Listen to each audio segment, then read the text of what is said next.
रामा, श्वास भी तो हमें छोड़ जाते हैं, ये क्यों भूल जाते हो तुम? किसी मानव से इतना दिल लगाना अच्छा नहीं है। दिल लगाना है तो मालिक से लगाओ जो दिलदार है, दिलेर है, जो कभी तुम्हें निराश नहीं करेगा। शायद साईनाथ द्वारका माई में आए होंगे, ये सोचकर मैं यहां द्वारका माई में आया था गुरुजी, और देखने को मिली सिर्फ जलने वाली धुनी। यही ना? पगले, ये जलने वाली धुनी अखंड जलती रहेगी और तुम सबको ये विश्वास देती रहेगी कि जिसे तुम साईं बाबा कहते हो वो साईं बाबा गया नहीं, शिरडी की इस द्वारका माई में ही है। मैं कहीं भी रहूं या ना रहूं, मेरा अस्तित्व सदा ही द्वारका माई में रहेगा और भक्तों का कल्याण करता रहेगा। इस द्वारका माई की सीढ़ी जो भी चढ़ेगा उसके मन की मुराद पूरी होगी और इस धुनी की उदी सदा लोगों का भला करती रहेगी। सबका मालिक एक स्वर्ग उतर आया है, लेकिन स्वर्ग कब उतरता है? जब पति पत्नी के आपसी प्यार और विश्वास से देवता खुश हो जाते हैं, क्योंकि देवता को मालिक को उस घर का आकर्षण हो जाता है जिस घर में बच्चों की हंसी गूंजती है। उस घर पर मालिक का आशीर्वाद होता है, क्योंकि बच्चों की हंसी में मालिक की हंसी मिली होती है। जिस घर के सदस्य एक दूसरे का ख्याल करते हैं, एक दूसरे के लिए जीते हैं, मालिक उनका ख्याल करता है। जिस घर में माता पिता का आदर सम्मान किया जाता है, वो घर मालिक के दिल में घर कर लेता है। ऐसे घर को महल होने की जरूरत नहीं है, क्योंकि ऐसा घर प्यार, आस्था, श्रद्धा, विश्वास से संपन्न होकर वैभवशाली, ऐश्वर्यशाली होता है।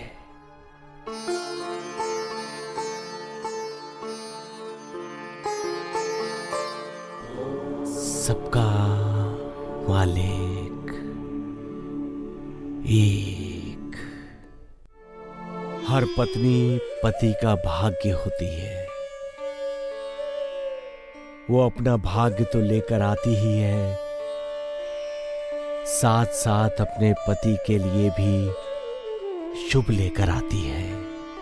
पत्नी का सम्मान यानी अपने भाग्य का सम्मान, वो अभागा कहलाता है जो अपने भाग्य का सम्मान नहीं करता। अपने भाग्य को कभी रूठने नहीं देना चाहिए। भाग्य चला गया और तुम सोते रह गए तो पछताना पड़ेगा।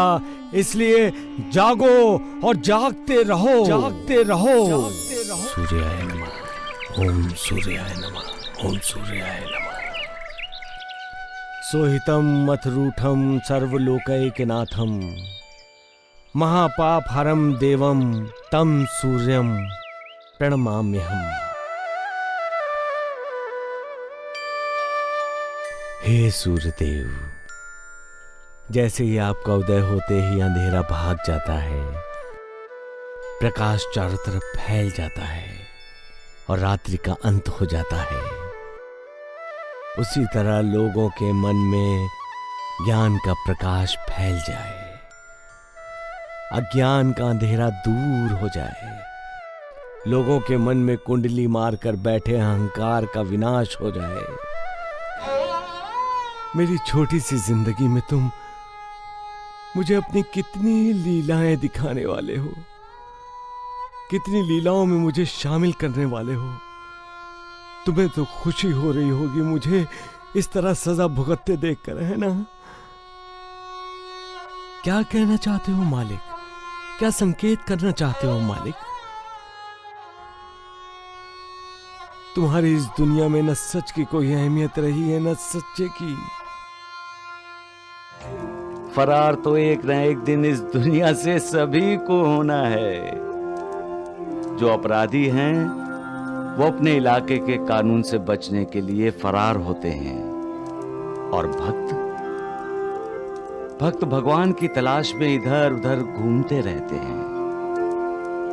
और जब भगवान से मिलने की चाहत तेज हो जाती है तो उन्हें अपने आप भगवान का साक्षात्कार हो जाता है।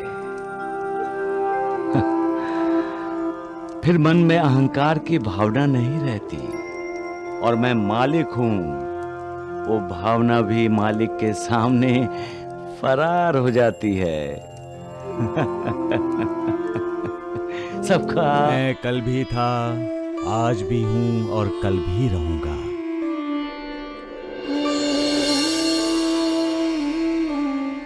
मैं हमेशा अपने भक्तों के साथ होता हूं, अपने भक्तों का साथ देता हूं। फिर देवा, आप अचानक अपने भक्तों को छोड़कर गायब क्यों हो गए?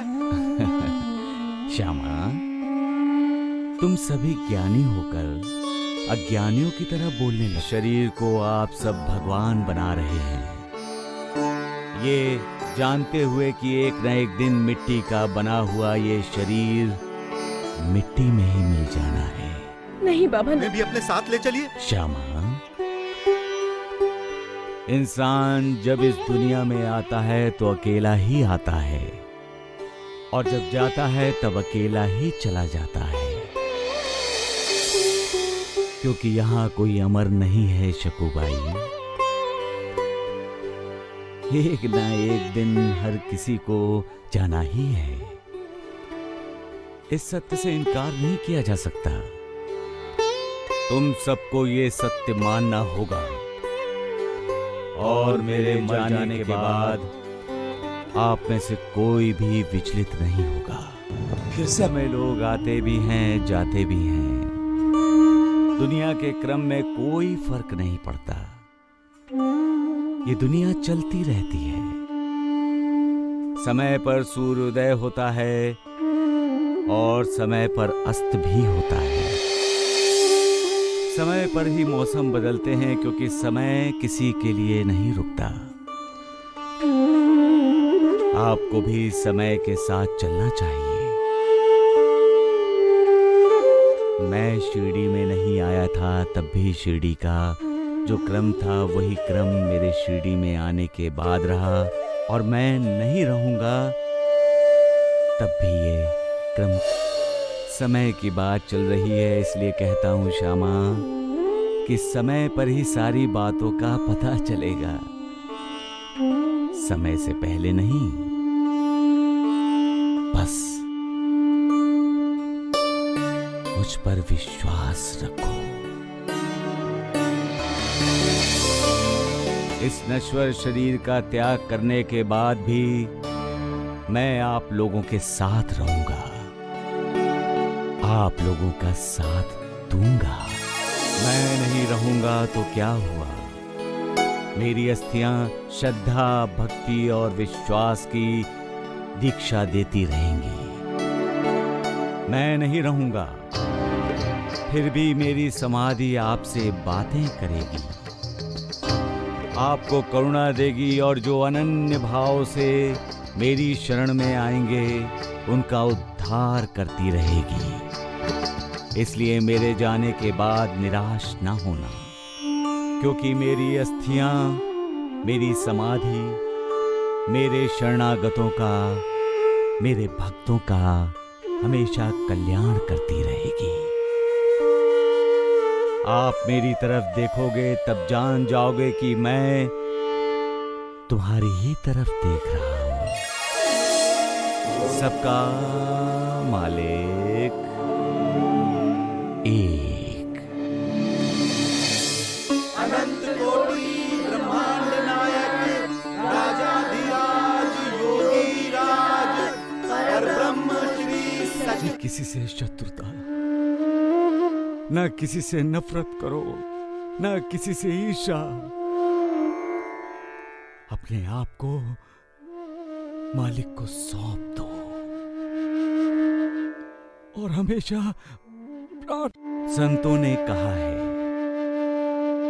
जहां राम है वहां काम नहीं, जहां काम है वहां राम नहीं। काम का मतलब है आसक्ति। जहां लोभ है, आसक्ति है, वहां न शांति है, न संतोष है, न समाधान है। ऐसा क्यों होता है? हम अपने चंचल मन के अधीन क्यों हो जाते हैं? क्यों नाचते हैं चंचल मन के इशारों पर? चंचल मन को अपने इशारों पर क्यों नहीं नचाते? क्योंकि हमारा अपने मन पर अंकुश नहीं है। हम अपने मन को काबू में नहीं रख पाते। अपने मन को अपने काबू में रखने के लिए हमें मार्गदर्शन की जरूरत होती है, और जो मार्गदर्शन करता है उसे हम गुरु कहते हैं। गुरु गुरु हमारा तारणहार है। गुरु हमारा उद्धार करता है, हमारा मोक्ष दाता है। गुरु ही हमारे मन से आसक्ति को हटाकर हमारे मन में विवेक और वैराग्य को जगाता है। गुरु की कृपा से ही हमारा मन अहंकार शून्य होकर उस मालिक की भक्ति में लग जाता है, और फिर वो अपनी चंचलता भूलकर हमेशा मालिक को ही याद करता रहता है। फिर तो हमारा अपने शरीर पर भी ध्यान नहीं रहता। हमारा शरीर भी हमारे लिए भक्ति का एक साधन बन जाता है, जो शरीर में रहने वाली अशरीरी आत्मा का परमात्मा के साथ रिश्ता बना देता है। अपने आप को भी भूल जाने की स्थिति पैदा होती है। तब इंसान अपनी उन्नति के रास्ते पर होता है। उसे मालिक का परम धाम दिखाई देने लगता है,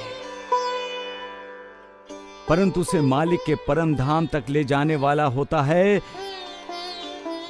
गुरु। गुरु इंसान की मां होता है, इंसान का पिता, मित्र, भाई, बहन और मालिक भी होता है। गुरु नहीं तो इंसान मगरूर है, गुरु है तो इंसान विनम्र है। गुरु के आशीर्वाद से ही मालिक की कृपा संभव है।